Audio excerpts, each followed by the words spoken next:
इत्यादी सर्व संतांच्या लौकिक हेतुके अकारण करून अशा प्रकारे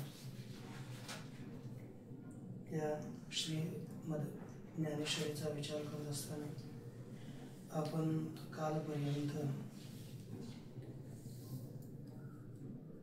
इंद्रियांचा विचार पाहिला आणि आता मनाच्या निरूपणाकरता श्री ज्ञानोबराय म्हणजे भगवान परमात्मा पुढे प्रवृत्त होत आहेत. तर पहा, ओवी संख्या 4, 104. जे इंद्रिया आणि बुद्धी माधारी संधी रजोगुणाच्या खांदी तरंगत असे.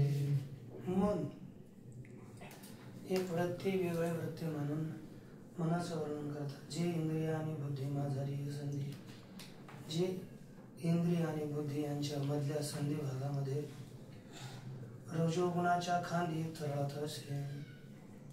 रजोगुणाच्या खांदी, या रजोगुणाच्या ठिकाणी या तरळत असे. या रजोगुणामध्ये इकडे तिकडे फिरते, बस मध्येच चंचलतेनं इकडे तिकडे फिरत राहते. असं जे आहे त्यालाच मन असं म्हणतात. ज्याप्रमाणे उदाहरण देऊन सांगतात, निळीमा अंबरी काम मृग तृष्णा लहरी तैसे वायांची परारी वाव झाली. पहा, अंबरी निळीमा, ज्याप्रमाणे आकाशामध्ये निलिमा व्यर्थ झाली किंवा मृग तृष्णा लहरी, लहरीमध्ये मृग तृष्णा लहरी, वेगळं पद आहे ना, वेगळं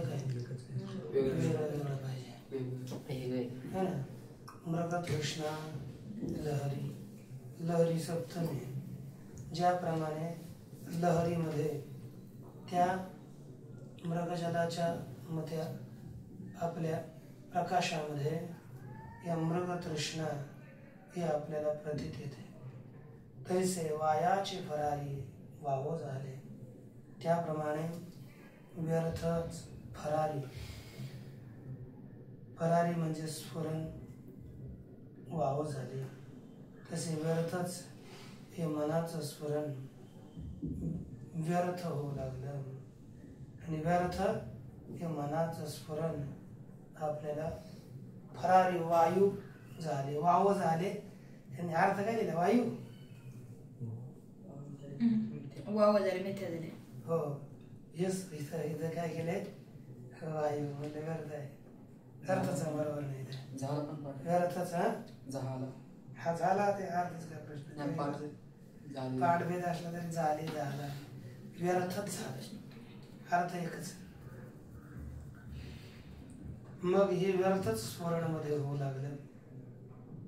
आणि शुक्र शोणिताचा सांधा मिळता पांचाचा बांधा वायू तत्व दशधा झाले.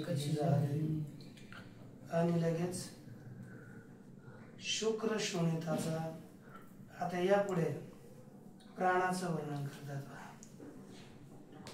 आणि शुक्र शोणिताचा सांधा, शुक्र आणि शोणित. शुक्र म्हणजे पुरुषाचं वीर्य आणि शोणित म्हणजे स्त्रीचं वीर्य. या दोघांचा मिळालेला गठ्ठा, सांधा, समुदाय म्हणजे हा देह आहे.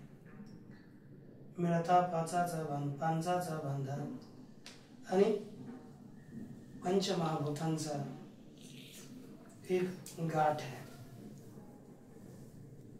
शुक्र आणि शोणिताचा मिळालेला समुदाय आणि त्याच्यातच पंचमहाभूतांची एक गाठ बनली आणि त्यामध्ये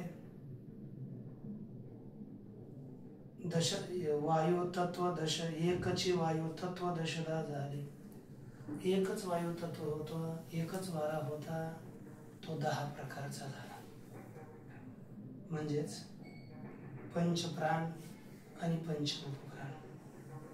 पंचप्राण प्राण अपान अनुदान समान आणि नाग कूर्म कृक देवदत्त आणि धनंजय या प्रकारचे 5 उपप्राण झाले. असे पंचप्राण आणि पंचप्राण म्हणून 10. एकच प्राण 10 प्रकारचा झाला. मग ती 10 भागी देह धर्माच्या खैवंगी अधिष्ठले अंगी आपल्याला. मग त्या 10 भागामध्ये देह धर्माच्या या बलाने आपोलाले अंगी अधिष्ठले. मग ते 10 भागामध्ये आपापल्या ठिकाणी देहधर्माच्या बलाने आपापल्या अंगामध्ये ते अधिष्ठित झाले, स्थित झाले, त्या स्वरूपामध्ये स्थित झाले. आता हे जर वेगवेगळ्याच ठिकाणी स्थित झाले त्याविषयी बोलतात.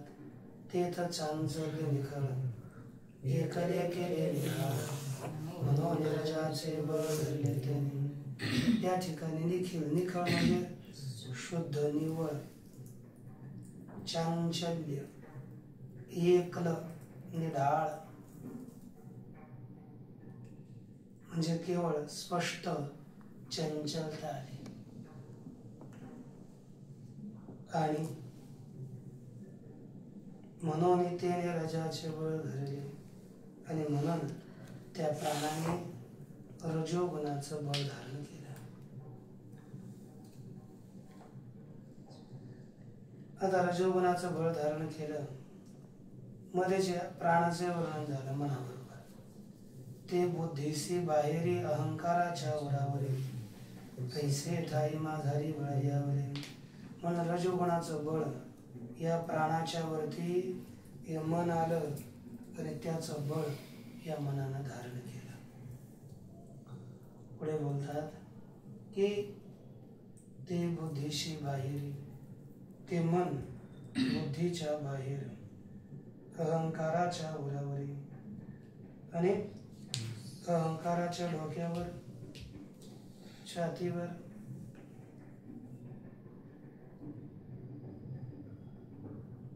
झालं काय? अहंकाराच्या उरावरी ऐसे ठाई माझारी बळयावरी. असे या प्रकारे मध्येच एक झालं. हे मन काय झालं? बलवान झालं. त्याला सांगतात याला काय नाव आहे? व्यर्थच बलवान झालं हे. वायामन हे नाव एरवे कल्पनाची सावेव. जयाचे निसंगी जीव दशा वस्तू. वायामन हे नाव, व्यर्थच याचं नाव मन हे दिलं.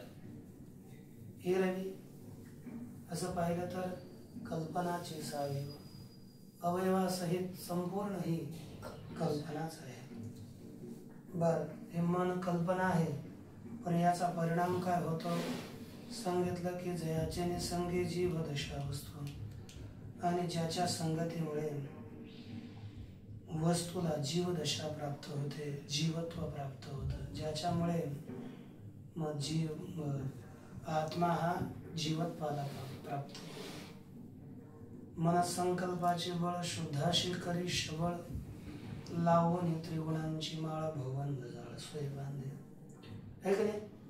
या मनसंकल्पाचे एवढे बळ आहे, शुद्ध परमात्म्याला सबळ बनवतं, बलहीन बनवतं. आणि त्रिगुण यांच्या पाठीमागे लावून स्वतः संसार बंधनामध्ये हे मन बांधतं. हे की नाही? संसार बंधनामध्ये बांधविणार हे मन आहे हे सांगितलं. आता पुढे पहा.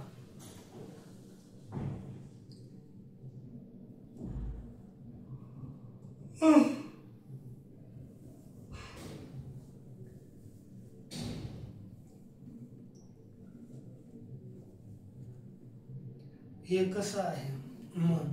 तर सांगतात जे प्रकृतीशी मूळ, कामाजयाचे बळ, जे अखंड सोय सोळ अहंकाराचे. जे प्रकृतीचे मूळ, प्रवृत्ती का? प्रवृत्ती समूळ किंवा प्रकृती समूळ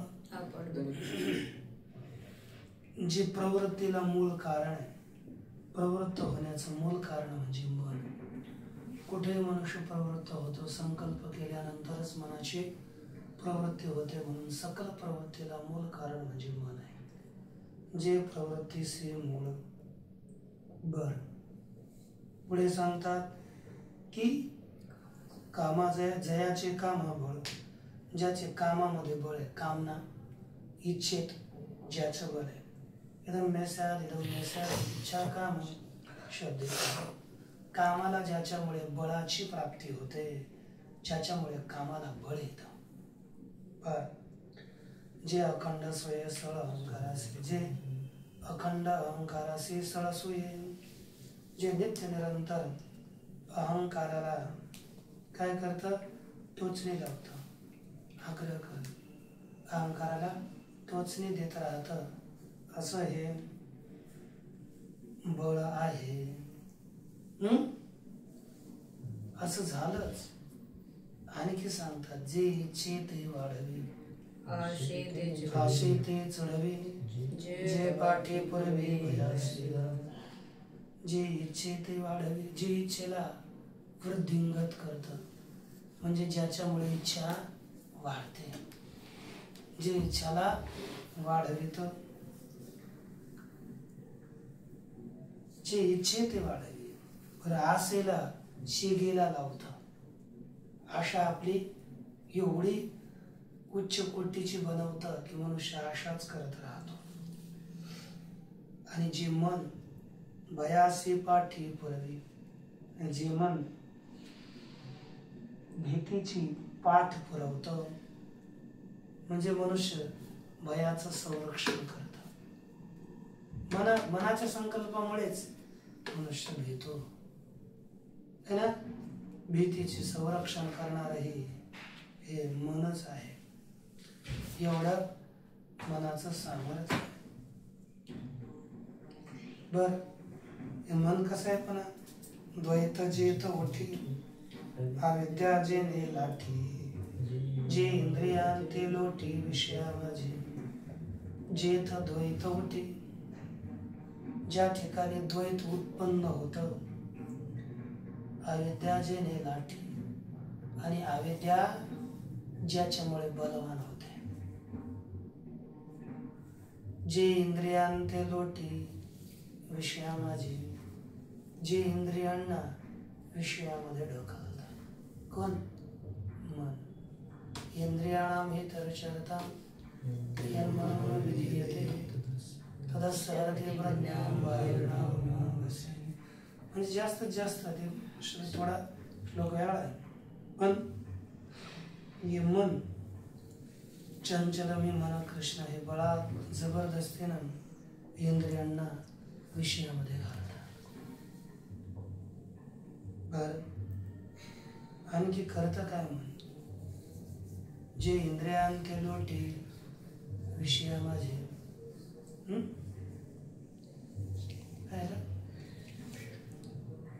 की आणि हे मन कसं करतं, काय काम करतं?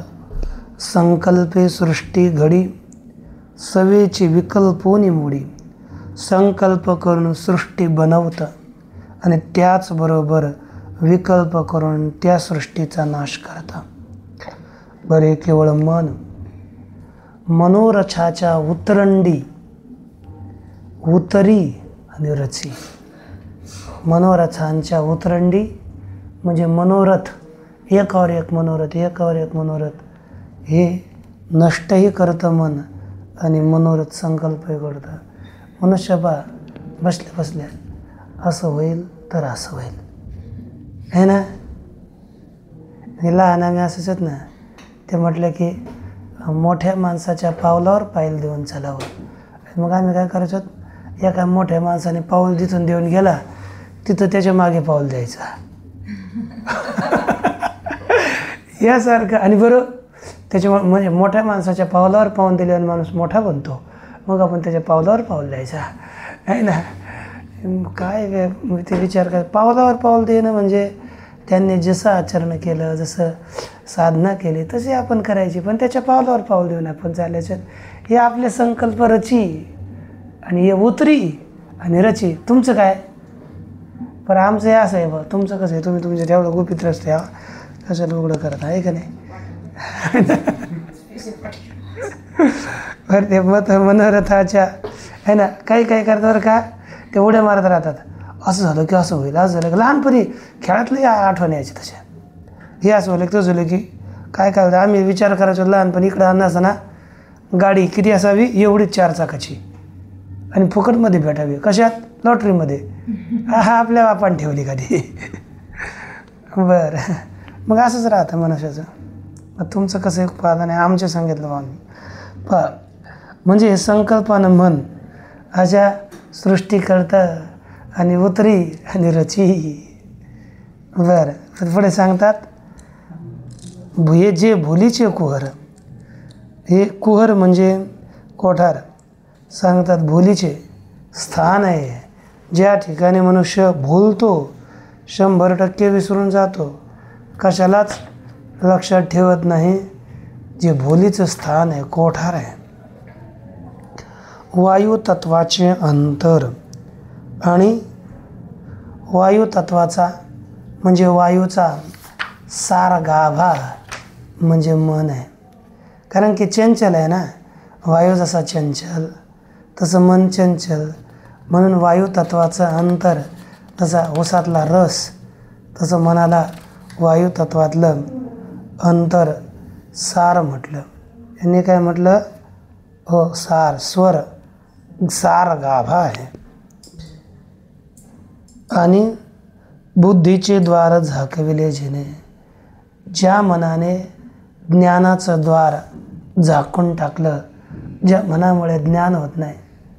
मनुष्य बुद्धी निश्चयात्मिक आहे, निश्चय होत नाही ना. संकल्प करतो, तुम्ही रस वाटलं, मला असं वाटलं म्हणून मी असं केलं, हे की नाही. ते वाटल्यानं लय होतं ना, वाटल्यानं दुसरंच होऊन जातं. हां, वाटलंच गडबड करून टाकतं ना. मला वाटलं असं, मला वाटलं तसं. निश्चय नाही, हे असं असं नाही, लगेच वाटतं. पहिलं आपण सांगितलं असतं हे असं असावं, शास्त्र सांगतं असं असावं, पण मला वाटलं असं होऊ शकतं आहे म्हणून ते तसं झालं. या प्रकारे संकल्प विकल्प हे मन करत राहतं. आणि ते गा किरटी मन या बोला नाही आन, आता विषयाविधान भेद आहे के. हे अर्जुना, ते मन आहे, ह्या बोलामध्ये काही अंतराय नाही, हे खरंच त्याला मन म्हणतात. आता विषयांची नावं मी तुला सांगतो, ते ऐक. मग विषयांचे भेद या ठिकाणी श्री ज्ञानोबराय प्रकट करतात. तरी स्पर्श आणि शब्दो रूप रस गंधो हा विषय पंचविधो ज्ञानेंद्रियाचा. तरी स्पर्श आणि शब्द, रूप रस गंध झालं काय? स्पर्श, शब्द, रूप रस गंध हा पंचविध ज्ञानेंद्रियाचा विषय. हा 5 प्रकारचा ज्ञानेंद्रियाचा विषय आहे. ठीक ना? 5 प्रकारचा काय झाला? ज्ञानेंद्रियांचा विषय सांगितला गेला. मनुष्य कोणकोणते झाले ना? कोणकोणते? रूपरस गंधो हा विषय पंचविधो ज्ञानेंद्रियाचा. मग इथे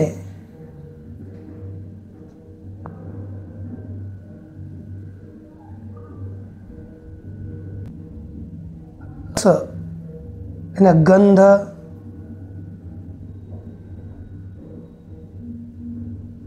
ज्ञानेंद्रियाचा असं होऊ शकतं. क्रम कोणताही एक पाहिजे म्हणून उलटा क्रम.